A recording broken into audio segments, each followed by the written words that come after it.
ಭಗವಾನ್ ಬುದ್ಧರ ಜಯಂತಿಯನ್ನು ಆಚರಿಸಲು ಕೇಂದ್ರ ಸರ್ಕಾರ ಮುಂದಾಗಿರುವುದು ಶ್ಲಾಘನೀಯ ಎಂದು ದಲಿತ ಸಂಘಟನೆಗಳ ಸಮನ್ವಯ ಸಮಿತಿಯ ಜಿಲ್ಲಾಧ್ಯಕ್ಷರಾದ ಕೃಷ್ಣದಾಸ್ ಹೇಳಿದರು.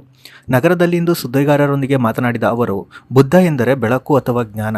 ಗೌತಮ ಬುದ್ಧ ಭಾರತದ ನೆಲದಲ್ಲಿ ಜನ್ಮ ತಾಳಿದ ಮಾನವೀಯತೆಯ ಮೂಲ ಜೀವಧಾತು. ಬುದ್ಧ ಧರ್ಮದ ಸಂಸ್ಥಾಪಕ ಗೌತಮ ಬುದ್ಧ ಕ್ರಿಸ್ತಪೂರ್ವ 623ನೇ ವೈಶಾಖ ಹುಣ್ಣಿಮೆ ದಿನದಂದು ಜನಿಸಿರುತ್ತಾರೆ.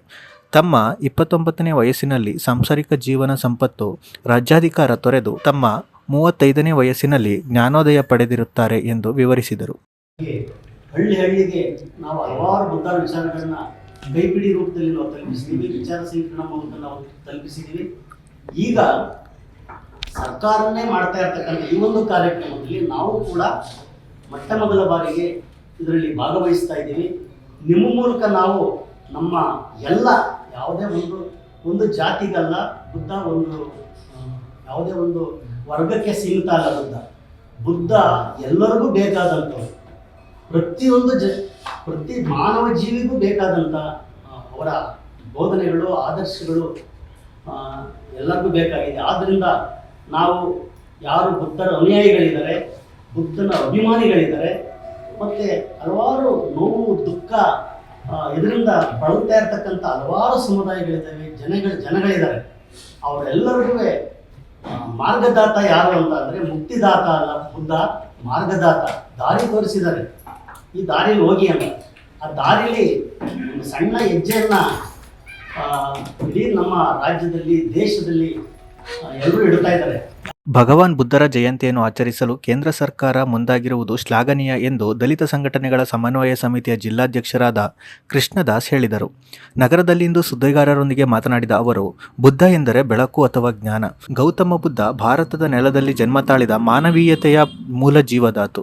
ಬುದ್ಧ ಧರ್ಮದ ಸಂಸ್ಥಾಪಕ ಗೌತಮ ಬುದ್ಧ ಕ್ರಿಸ್ತಪೂರ್ವ 623ನೇ ವೈಶಾಖ ಹುಣ್ಣಿಮೆ ದಿನದಂದು ಜನಿಸಿರುತ್ತಾರೆ. ತಮ್ಮ 29ನೇ ವಯಸ್ಸಿನಲ್ಲಿ ಸಾಂಸಾರಿಕ ಜೀವನ ಸಂಪತ್ತು, ರಾಜ್ಯಾಧಿಕಾರ ತೊರೆದು ತಮ್ಮ 35ನೇ ವಯಸ್ಸಿನಲ್ಲಿ ಜ್ಞಾನೋದಯ ಪಡೆದಿರುತ್ತಾರೆ ಎಂದು ವಿವರಿಸಿದರು. ಹಳ್ಳಿ ಹಳ್ಳಿಗೆ ನಾವು ಹಲವಾರು ಬುದ್ಧರ ವಿಚಾರಗಳನ್ನ ಕೈಪಿಡಿ ರೂಪದಲ್ಲಿ ನಾವು ತಲುಪಿಸಿದ್ದೀವಿ, ವಿಚಾರ ಸಂಕಿರಣ ಮೂಲಕ ನಾವು ತಲುಪಿಸಿದ್ದೀವಿ. ಈಗ ಸರ್ಕಾರನೇ ಮಾಡ್ತಾ ಇರ್ತಕ್ಕಂಥ ಈ ಒಂದು ಕಾರ್ಯಕ್ರಮದಲ್ಲಿ ನಾವು ಕೂಡ ಮೊಟ್ಟ ಮೊದಲ ಬಾರಿಗೆ ಇದರಲ್ಲಿ ಭಾಗವಹಿಸ್ತಾ ಇದ್ದೀವಿ. ನಿಮ್ಮ ಮೂಲಕ ನಾವು ನಮ್ಮ ಎಲ್ಲ ಯಾವುದೇ ಒಂದು ಜಾತಿಗಲ್ಲ ಬುದ್ಧ, ಯಾವುದೇ ಒಂದು ವರ್ಗಕ್ಕೆ ಸೀಮಿತ ಅಲ್ಲ. ಬುದ್ಧ ಎಲ್ಲರಿಗೂ ಬೇಕಾದಂಥವ್ರು, ಪ್ರತಿ ಮಾನವ ಜೀವಿಗೂ ಬೇಕಾದಂಥ ಅವರ ಬೋಧನೆಗಳು, ಆದರ್ಶಗಳು ಎಲ್ಲರಿಗೂ ಬೇಕಾಗಿದೆ. ಆದ್ದರಿಂದ ನಾವು ಯಾರು ಬುದ್ಧರ ಅನುಯಾಯಿಗಳಿದ್ದಾರೆ, ಬುದ್ಧನ ಅಭಿಮಾನಿಗಳಿದ್ದಾರೆ, ಮತ್ತು ಹಲವಾರು ನೋವು ದುಃಖ ಇದರಿಂದ ಬಳಲ್ತಾ ಇರ್ತಕ್ಕಂಥ ಹಲವಾರು ಸಮುದಾಯಗಳಿದ್ದಾವೆ, ಜನಗಳಿದ್ದಾರೆ. ಅವರೆಲ್ಲರಿಗೂ ಮಾರ್ಗದಾತ ಯಾರು ಅಂತ ಅಂದರೆ ಮುಕ್ತಿದಾತ ಅಲ್ಲ, ಬುದ್ಧ ಮಾರ್ಗದಾತ, ದಾರಿ ತೋರಿಸಿದ್ದಾರೆ. ಈ ದಾರಿಯಲ್ಲಿ ಹೋಗಿ ಅಂತ, ಆ ದಾರಿಯಲ್ಲಿ ಒಂದು ಸಣ್ಣ ಹೆಜ್ಜೆಯನ್ನು ಇಡೀ ನಮ್ಮ ರಾಜ್ಯದಲ್ಲಿ, ದೇಶದಲ್ಲಿ ಎಲ್ಲರೂ ಇಡ್ತಾ ಇದ್ದಾರೆ.